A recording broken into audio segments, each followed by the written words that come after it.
FTX. FTX is a cryptocurrency exchange, or was a cryptocurrency exchange, depending on when you watch this, where people can go and trade cryptocurrencies. Now, FTX was considered to be number two to number one Binance. Binance is the leading crypto exchange, and FTX was actually number two to Binance. Now, something interesting and something unfortunate has happened and is happening right now. So let me just say, for anybody who has investments within FTX, you may want to go ahead and do what you can to pull that money out. So I'm not going to edit this video too much because I want to release it as quickly as I can. However, I want you to understand that for those of you invested through FTX, something bad is happening and something bad has already happened. I'm seeing news reports right now of the founder and the CEO, Samuel Bankman-Fried, officially or considering or on the verge of filing bankruptcy if he hasn't already done this. And this is very scary for people who are invested with FTX because it's basically going to mean likely that they're not going to be able to get their money out, which is why I made this video and I want people out there invested through FTX to consider taking their money out. If it were me, I would be taking my money out if I could. If the website was still open and available to me, that's what I would be doing. Now, let's try to understand exactly what has happened. FTX had basically been putting their money for whatever reason in these different tokens, and it wasn't really their money, right? It was money that they borrowed or the money that belonged to the users. And typically when you see companies that do things like this, all banks do this, all investment brokerage firms do this, right? They take the money from the investors and they have to invest it and manage it a certain way. They keep cash on hand, but there is some form of liquidity within those brokerage firms, within those banks, in case a bunch of people want to pull money out. In this case, FTX became basically illiquid. They were not liquid. And at the same time, FTX had their own token, FTT. And guess who had a whole bunch of shares of FTT, had a whole bunch of tokens? Binance, the number one crypto exchange. And the founder and the guy at the head of Binance does not like FTX, and FTX guy does not like Binance. Apparently they've butt heads in the past and even right now. So right now, Binance sells all their FTT, causing this panic, this fear among the entire crypto world of users who also want to go ahead and are starting to try to take their FTT out.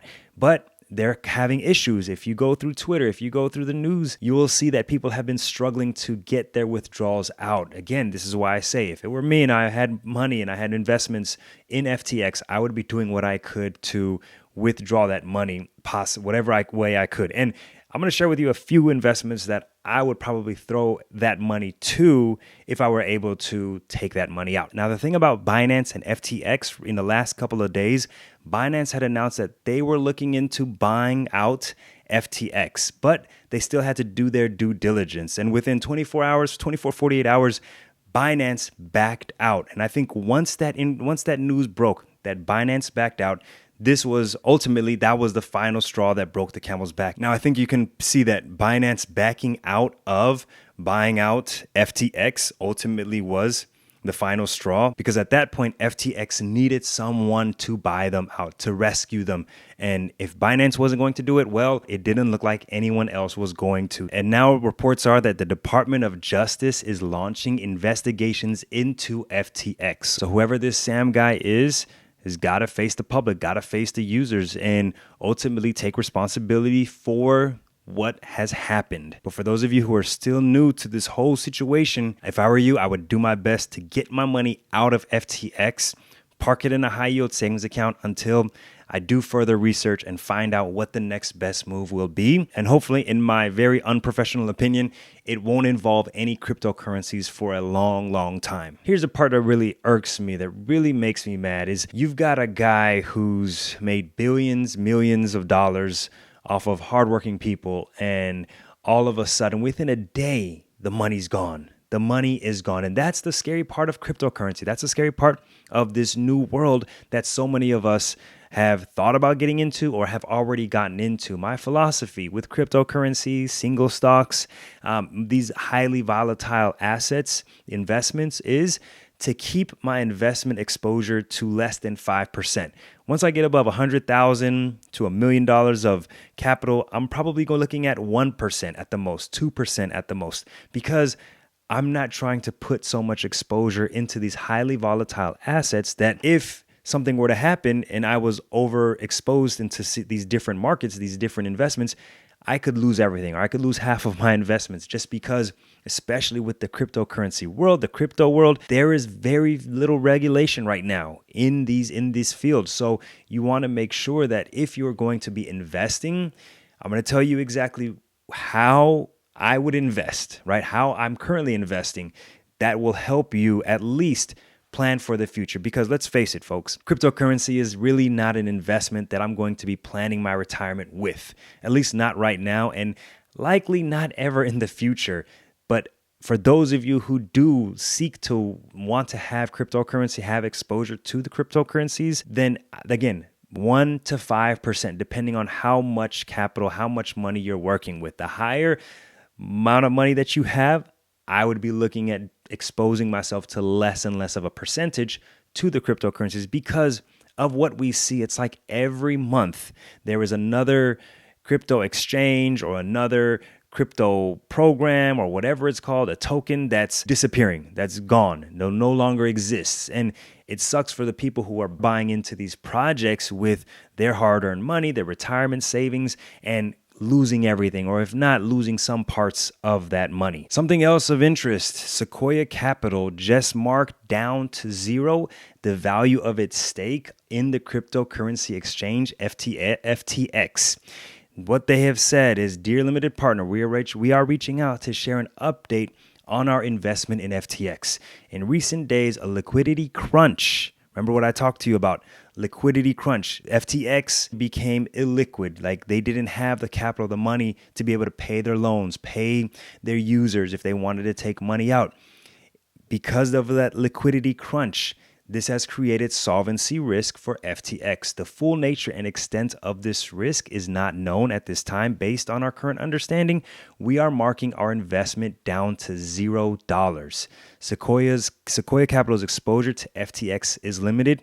We own FTX.com and FTX US in one private fund, Global Growth Fund the third. FTX is not a top 10 position in the fund, and our $150 million cost basis accounts for less than 3% of the committed capital of the fund. The $150 million loss is offset by $7.5 billion in realized and unrealized gains in the same fund, so the fund remains in good shape. So Sequoia Capital is telling its investors that in that fund that they were exposed to FTX, they went ahead and marked it down to zero. So they lose that $150 million that they had been invested in FTX, I suppose. But because there was $7.5 billion in realized and unrealized gains, that will help offset the loss. So people investing with Sequoia Capital, hopefully that is good news for you, puts you at ease. But this is part of the risk of the everyday investor, the individual investor who's going out and trying to get into the cryptocurrencies because of the news, the media, the celebrities like Tom Brady, Stephen Curry, Shaq, and all others who have been backing this FTX project. And now it's like it's gone. It's disappeared within a day. It's crazy to think that that is where a lot of people are going to be sitting. So if you are one of the fortunate ones who was able to take your money out of FTX, well, first I want to tell you, you go put it in a high yield savings account. Right now, you can find high yield savings accounts that are paying upwards of 3.25, 3.5% of an annual percentage yield of interest that you can earn on that money. So go put your money in that high yield savings account until you can do more research or at least verify some of the things that I'm going to be telling you here on this video. But if you go park your money in a high yield savings account, you'll at least enjoy a little bit of interest that you'll be able to earn on that money until you kind of figure out what you want to do. But if it were me, and I just wanted to open a taxable account, maybe not an IRA or anything like that, but just a regular taxable account, well, I would go to Vanguard or Fidelity or Charles Schwab, and I would be investing in funds like VTI, the US Total Market ETF that is provided by Vanguard. Now, Charles Schwab has their own version, and Fidelity, if you have an account with Fidelity, you should be able to buy VTI through them. But these are ETFs that invest in the US total market. The total market, that means 4,000 different companies that you're going to be able to get exposure to. And you can get equivalent ETFs and index funds at many different brokerage firms, but the key part is that you want to get one of these index funds or ETFs that's going to give you that exposure to the US total market, because the US economy is a strong economy, and the stock market, the US stock market, has strong companies in that you can invest with. And it's not like you're exposing yourself to one company, you're getting exposure to 4,000 different companies, 4,000 plus different companies. So that's where I would start first. I wouldn't even mind just putting all the money in VTI or the index fund VTSAX or Fidelity's index fund FSKAX or FZROX. I'll link to videos in the description where I talk further about these different ETFs and index funds, but that's where I would start. I would start with VTI. I would even look at VOO, Vanguard's S&P 500 ETF. Again, you can find similar ETFs and index funds at Charles Schwab or Fidelity. But if it were me, as far as right now, I'm not saying Binance is going to be another one of those companies that falls into the same future as FTX, but this is a wake-up call for people out there, no matter what you're investing in, to make sure that you are researching the funds, the company that you're investing with, and understand how they're managing their books. All the companies, like I said, all banks, all brokerage firms do similar things where they're taking your money and investing it in certain ways, but they're keeping some cash on hand in case they need to be liquid, because they do need to be liquid in events where there's a mass amount of people that just want to withdraw their money. That is important. So you want to make sure that you are confirming with these different companies. And if you can't get that information, well, that might not be a company that you want to invest with. But as far as Vanguard, Fidelity, Charles Schwab, this information is provided to you, and you can get this information through the different funds, mutual funds, index funds, and that's where I would start. I would start with VTI and VOO or VOO, one or the other. You don't have to do both. You can do one or the other. And I think if you start there, you will move in a path where you're going to build wealth, become a millionaire, and ultimately not have to worry about the mess that comes with these different cryptocurrency projects and websites that make it very difficult for the everyday investor to build wealth. Now, one of my favorite investment strategies involves a 3-fund portfolio. The video on the screen is going to teach you more about that. Click on it, and I'll see you over there. Peace.